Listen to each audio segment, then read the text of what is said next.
இங்க ஒரு old man கார்ல போயிட்டு இருக்கும்போது பக்கத்துல தூங்கிட்டு இருந்த அவரோட ஒய்ஃபை பாக்குறாரு. சடனா அவங்களோட சீட் பெல்ட்டை கழட்டி விட்டுறாரு.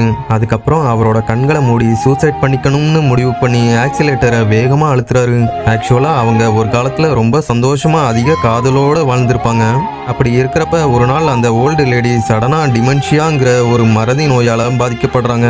ஆனா மறதி மட்டும் இல்ல, இந்த நோய் வந்தவங்க சீக்கிரம் இறந்தும் போயிடுவாங்க. அந்த நோய் வந்ததுக்கு அப்புறம் அடிக்கடி அவங்க அன்வான்டா கோபப்படுவாங்க. அடிக்கடி வழி தெரியாம வேற எங்கேயோ போயிடுவாங்க. அவங்கள பாத்துக்க முடியாம குடும்பம் மொத்தமும் ரொம்ப கஷ்டப்படுறாங்க. ஒரு நாள் அந்த ஓல்டு லேடி சூடான பாலை தன்னோட பேத்தி மேல தெரியாம ஊத்திடுறாங்க. அதை பார்த்ததும் அவங்களோட மருமக அங்க வந்து அவங்கள ஸ்டாப் பண்றாங்க. இந்த விஷயம் வீட்டுல பெரிய பிரச்சனையாவே மாறிடுச்சு.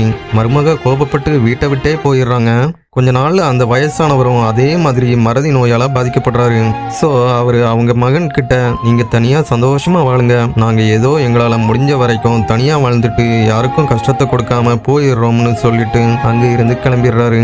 அதுக்கப்புறம் அவரோட காரை வித்துட்டு ஒர்க்ல இருந்தோம் ரிட்டையர்டா ஆயிடுறாரு. அந்த வயசானவர் இப்போ அந்த நோயால ரொம்ப பாதிக்கப்பட்டு குழந்தை மாதிரி சாப்பிட ஆரம்பிக்கிறாரு. சம்டைம்ஸ் வீட்டுக்குள்ளேயே யூரினும் போயிடுவாரு. ஒரு நாள் திடீர்னு அவரோட ஒய்ஃபு மயங்கி விழுந்துடுறாங்க. உடனே அவரு பயங்கர ஷாக் ஆகி வேகமா அவங்கள ஹாஸ்பிட்டல்ல கொண்டு போய் அட்மிட் பண்றாரு. அங்கதான் அவரோட ஒய்ஃப் கிட்ட நான் இதுவரைக்கும் உங்ககிட்ட இதை சொன்னதே இல்லைன்னு சொல்லி ஐ லவ் யூ சொல்றாரு. பதிலுக்கு அவங்க இப்பவாவது சொன்னீங்களேன்னு வெட்கப்பட்டு ஸ்மைல் பண்றாங்க.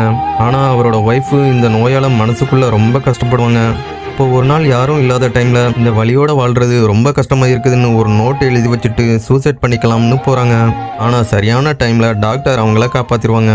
அந்த வயசானவர் வாழ்ந்தா 2 பேரும் சேர்ந்து வாழ்வோம், என்னை விட்டுட்டு தனியா நீ போயிடாதுன்னு கண்ணீரோட கெஞ்சுறாரு. அடுத்த நாளே அவரோட காரை திரும்பவும் வாங்கிடுறாரு. உடனே அவரோட ஒய்ஃபை கூட்டிட்டு வெளியே போலாம்னு போறாங்க.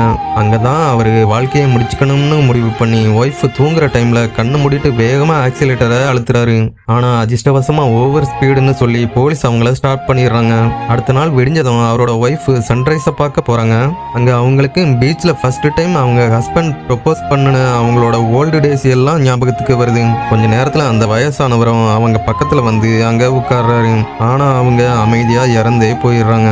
நம்மளை இந்த பூமியில உருவாக்கி தந்த நம்மளோட பேரண்ட்ஸை அவங்களோட கடைசி காலத்துல பத்திரமா பார்த்துக்க வேண்டியது நம்ம கடமை தானே ஃப்ரெண்ட்ஸ்.